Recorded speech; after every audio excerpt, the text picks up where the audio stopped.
Hi bookworms, how are you? I am back to creating long form. Let's see how long this lasts, but I kind of want to do weekly recaps of my reads since I post them on shorts and on Instagram. I wanted to kind of have a recap for you to get. I maybe build your TBR or know which books to read or skip, and also for me to keep track of my reads in this type of video where I can talk a little bit more maybe.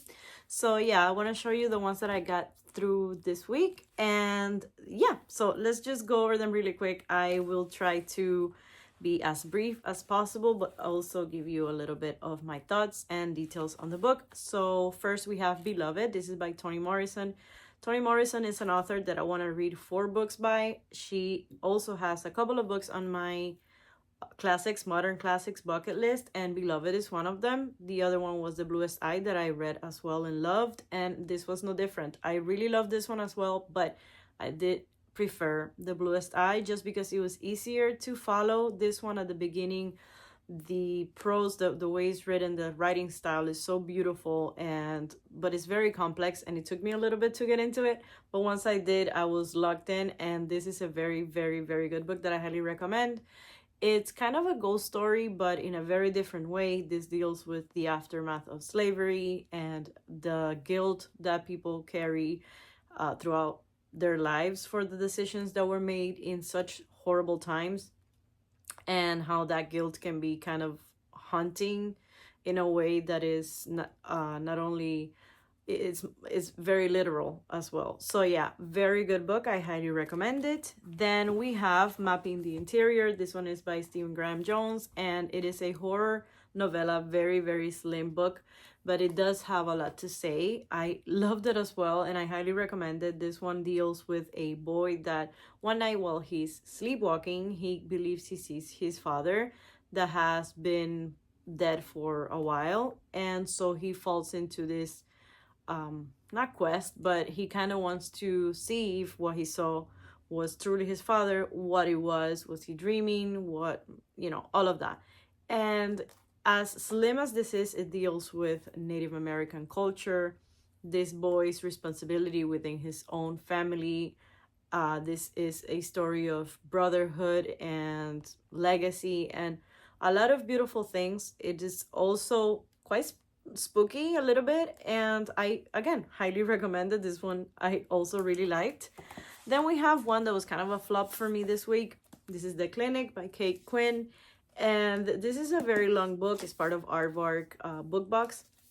I'm trying to read all of my backlog from my Aardvark, and this was one of the oldest books that I still have pending. I still have a lot of those, so you'll probably see more of those in the future. And yeah, this one we follow a young woman that I think she really works in like poker, kind of like investigating fraud and stuff, and in a casino, I think.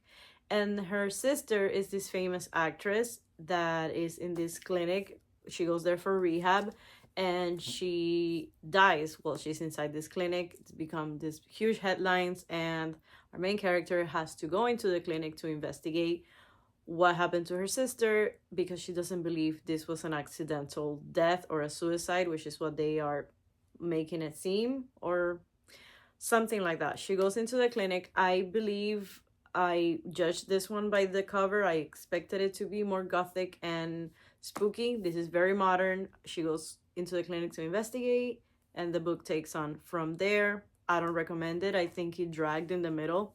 The premise was interesting. The book did keep me reading, but at the end, the payoff wasn't good, and I do not recommend this one at all.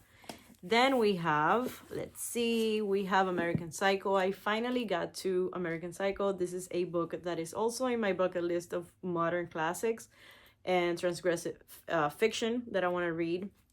I'm very familiar with the story, as I'm sure many of you are, because of the movie with Christian Bale that I absolutely love. And also, we recently watched a musical based on the story too, but I knew the book was going to be much, much darker and descriptive and gruesome, and it truly was. I think the fact that you're reading from the point of view of this, horrible killer it's much more than that too. Like the book deals a lot with capitalism, and like he's very descriptive of, you know, fashion of the times. He's very focused on, you know, his appearance and brands and stuff, and it's just very interesting. I found this book to be really really good, but it is very gruesome, so you do have to read it knowing what you're getting yourself into.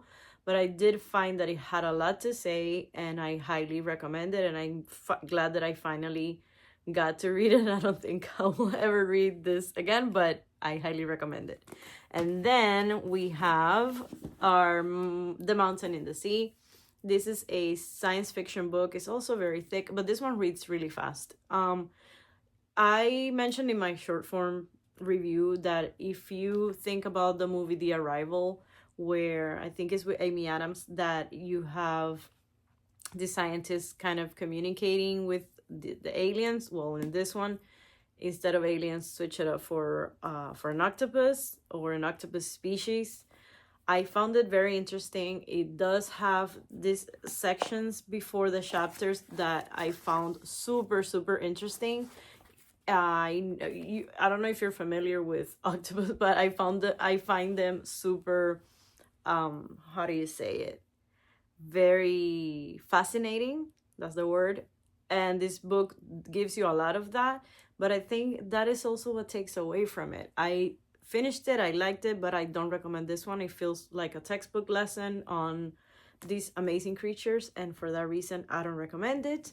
And then we have my two favorite books that I have read recently this week, and they are The Return by Rachel Harrison. First, this is a book, this is an author that I read Such Sharp Teeth by, and I really love that one. But that is like a more recent book of hers, and this I think is her first. This had been on my shelf for a long time, and I finally got to it, and I am glad that I did because I absolutely loved it. I love that I go into books blindly. I don't know if you do that too, but I think that made me enjoy this one much more than if I had known what it was about. But just to give you a very quick overview, like of the plot, you follow our main character's friend, one of her best friends from her group of 4 best friends. One of them disappears for 2 years and then returns after 2 years.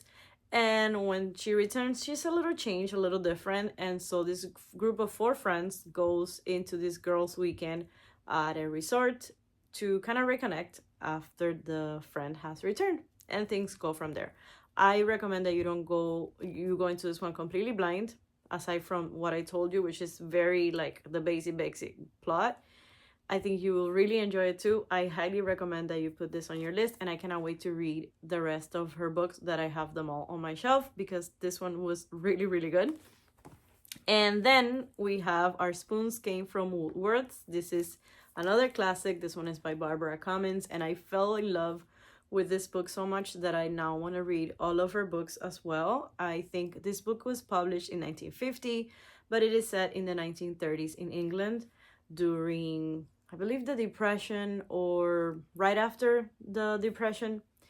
The main character that we follow here is a 21-year-old woman, a young woman named, what was her name? Sophia. And Sophia is an artist, and she falls in love and marries for love another struggling artist. And then life takes them on a ride, as life does, where, you know, things are not as they expected or planned. And just they struggle with a lot of things, and you see her story through her eyes of innocence, and she's very naive, and she tells you the story in such a childlike way that even though you're reading about very tragic moments and very like a lot of struggles that she goes through, you still read it through this hopeful lens of hers. And I found that juxtaposition of tones so interesting, and I think you will really really love. I highly recommend this book. I believe that if you love historical fiction books with a little bit of something extra and different from more modern stories. I think you will really like this one. And those are the books that I finished this week and a little bit of last week. It's not like I read all these books this week, but I do read a lot, and I'm always reading multiple books at the same time, so I'm always finishing lots of books. So I hope to see you next week, where I will go over the books that I'm reading now, which I have a lot of winners too this week. And yeah, please like and comment and all the good stuff, because I probably will keep posting now because I am enjoying this so much. I normally just stick to my Instagram, and I've been posting on the shorts now, but just recapping and talking about books makes me so happy that I think I'm gonna stick around doing these long ones now too. Even if only one of you watches, I'm happy. So yeah, thank you so much. See you on the next one.